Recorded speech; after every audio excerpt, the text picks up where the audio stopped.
By the way, the UK is in recession now, right now, not forecast now. UK is in recession, Germany's in recession, Japan's in recession.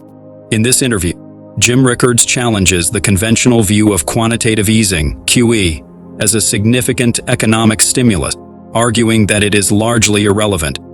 He points out that despite QE efforts, major economies like the UK, Germany, Japan, and the EU are already in recession, while China is experiencing a slowdown. Rickards explains that QE primarily involves the Federal Reserve buying bonds from big banks, which then deposit the money back with the Fed as excess reserves. This process doesn't inject money into the real economy, but rather keeps it within the banking system.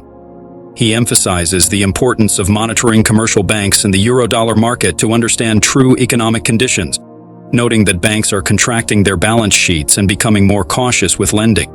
This tightening is not led by the Fed, but by commercial banking practices. Quantitative easing. By the way, quantitative easing is a kind of money printing, but it is almost completely irrelevant. The Fed, and the first thing you said, Shai, struck me because I agree completely. You said, there's Fed fatigue, Fed. I'm tired of hearing about it. Me too. I have to follow it because it's what I do. I write about it. But so yeah, we have to pay attention. But the Fed is almost irrelevant, almost completely irrelevant. If you want to know what to look at, say, hey, I want to understand the international monetary system. I want to see if we're possibly heading into recession. By the way, the UK is in recession now, right now, not forecast now. UK is in recession, Germany's in recession, Japan's in recession, EU as a whole is in recession. They're not severe, they haven't been that long, but they are all in recession. Germany, the worst of the lot.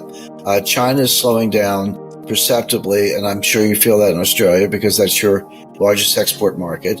China they've tried everything. They cut rates, monetary ease, stimulus programs, government spending. None of it's working. They're just chugging along, but slowing down, running out of momentum. And again, that will have an impact on Australia. We'll come back to the U.S. a little bit because I know we'll talk about U.S. GDP. But the point is, if you really want to understand that, you have to look at the commercial banks. See, when the Fed prints money, I said it doesn't matter. Here's why. How does the Fed print money? What they do is they call the primary dealers, which are the big banks, Goldman, Wells Fargo, Citi, etc., and they buy bonds or notes or treasury bills. So they'll call Goldman, say, offer me 5-year notes. Goldman will offer them, they'll say, done. Goldman delivers the notes, and then the Fed pays them. When the Fed pays Goldman Sachs in that example, that money comes out of thin air, and that expands M0, which is base money. Call it money printing if you like. Okay, what does Goldman do with the money? They give it back to the Fed in the form of excess reserves. They deposit it with the Fed in the reserve account, and it's excess reserves. And by the way, the Fed pays interest on excess reserves, IOER. So they pay interest on excess reserves. So if you're Goldman and you're leveraged and you got some money at the Fed, you're making money on it. The money doesn't go anywhere, Shay. It's not lent. It's not spent. It doesn't affect consumers. It's not in the real economy. It's not being used to finance infrastructure or anything else. That money the Fed prints it and gives it to the dealer, and the dealer gives it back to the Fed. And that's how they expand their balance sheet. Now, right now, the opposite is happening, but my point is going back to QE, and I lost count. It was QE. I kept track up to QE4, and then it was QE5, QE6, and then they did one QE. They said, don't call it QE. It's like, okay, it's QE7, whatever.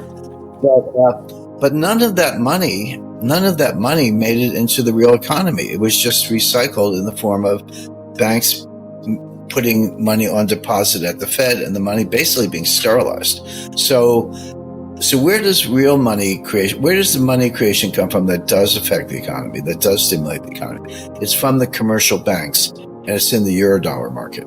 So what you have to ask yourself is, are the banks expanding their balance sheet? Are the banks lending money?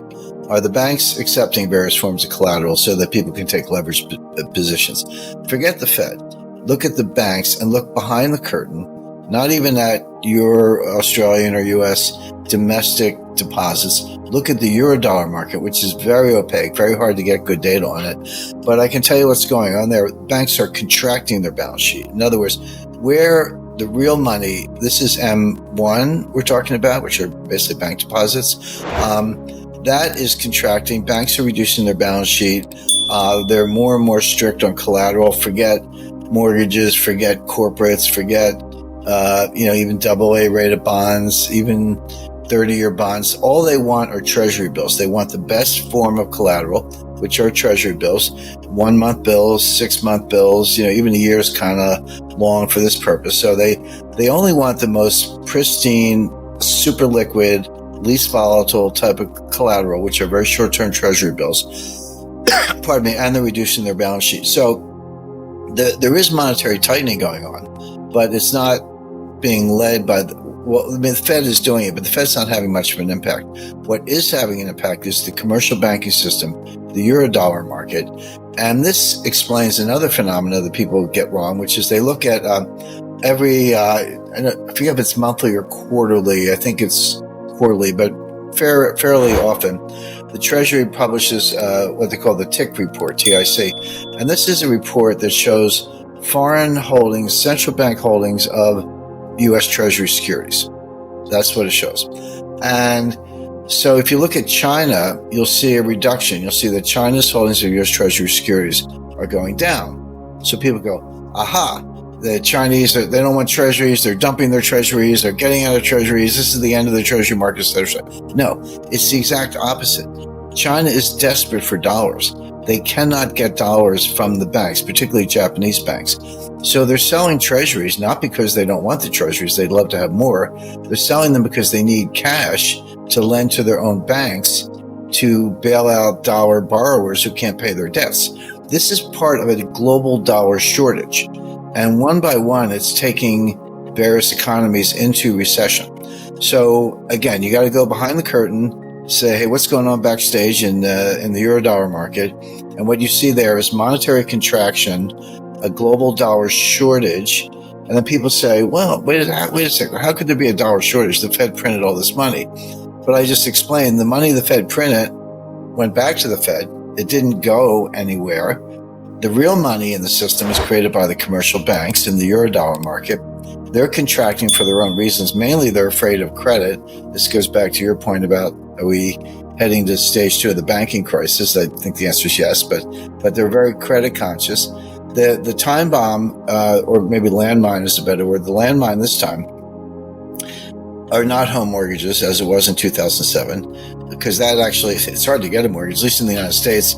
They've reformed everything. It's like, the no doc, low doc, no down payment, no appraisal mortgages, forget it. You need 20% down or more.